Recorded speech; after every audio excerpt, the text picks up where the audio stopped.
Alright, this is 3.2 calculator. We're looking at example 3-18 to do the work. So, first and foremost, you always have to enter in the data. Take note, I started off with the squiggly bracket. I entered in each of the data points. Between each of the data points, I separated it with a comma. When I got to the end of the list, I closed my squiggly bracket. I hit store, which is the bottom left thing, and to get L1 here, I pressed second and then the number 1, which brings up L1. Hit enter to tell the calculator to do it, and I've now stored my data set into L1. Now, to have the calculator calculate the stuff we're interested in. By the way, this also works for the mean. Press stat, go over to calculate, and then 1 var statistics is what we want. Now, if you were doing a class list and an average or a weighted mean, we could also do that too. Sorry, class list and frequency.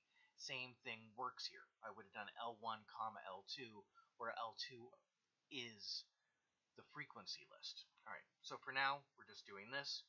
1 var statistics, second L1, because I have to tell it to run 1 variable statistics on L1, hit enter. And it gives me a bunch of information. It tells me the average, it tells me what the sum of the data points is, it tells me what the sum of the squares of the data points are, it tells me what the variance, or what the standard deviation is of the sample, or what the standard deviation would be of the population. It also gives me my sample size, which is 6. It tells me the min, the max, Q1, median, Q3, and the maximum value. So it gives me the 5 number summary, which we'll talk about in another video. But right here, it gives me both the standard deviations. Now, how do I get the variance from that? Take that value, type it into a calculator, and square it. So if I wanted the sample variance, I would go 18.70869.3,